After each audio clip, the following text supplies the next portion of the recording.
মানুষের ন্যায্য অধিকার, সুশাসন ও উন্নয়নের লক্ষ্যকে সামনে রেখে ত্রয়োদশ জাতীয় সংসদ নির্বাচনে ব্রাহ্মণবাড়িয়া ৬ বাঞ্ছারামপুর আসনে মনোনয়নপত্র দাখিল করেছেন বাংলাদেশ জামায়াত ইসলামী মনোনীত প্রার্থী মোহাম্মদ মহসিন।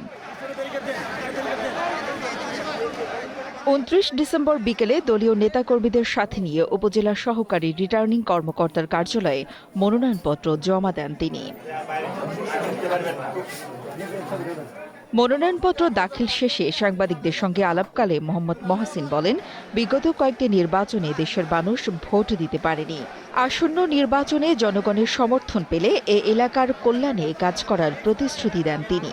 আসুন আমরা সবাই মিলে একটি ন্যায় ইনসাফ ভিত্তিক, আধুনিক, দুর্নীতিমুক্ত ও ভয় ডরহীন সমৃদ্ধ বাঞ্ছারামপুর গড়ে তোলার লক্ষ্যে ঐক্যবদ্ধ হই।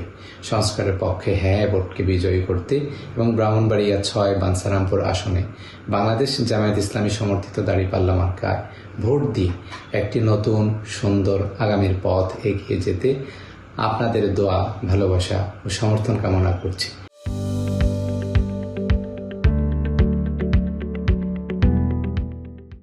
এ সময় জামায়াতের নেতারা বলেন, জনগণের ভালোবাসা প্রমাণ করে শান্তিপূর্ণ নির্বাচন হলে এ আসনে দাঁড়িপাল্লার বিজয় সুনিশ্চিত। আপনাদের আন্তরিকতা, আপনাদের সদস্যতা, আপনাদের আবেগ, আপনাদের ভালোবাসা বাঞ্ছারামপুরের দাঁড়িপাল্লার কান্ডারি মহসিন ভাইয়ের গতি আরো বেগবান হবে ইনশাআল্লাহ।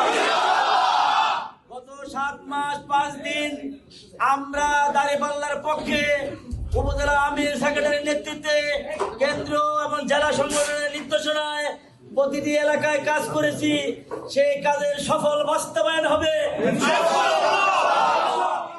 এর আগে ব্রাহ্মণবাড়িয়ার এই আসনটিতে মনোনয়ন দেওয়া হয়েছিল অধ্যাপক দেওয়ান মোহাম্মদ নকিবুল হুদাকে, কিন্তু তিনি নির্বাচন কমিশনের বিধি মোতাবেক শর্ত পূরণ করতে না পারায় পরবর্তীতে দলীয়ভাবে মোহাম্মদ মহসিনকে মনোনয়ন দেয় জামায়াত।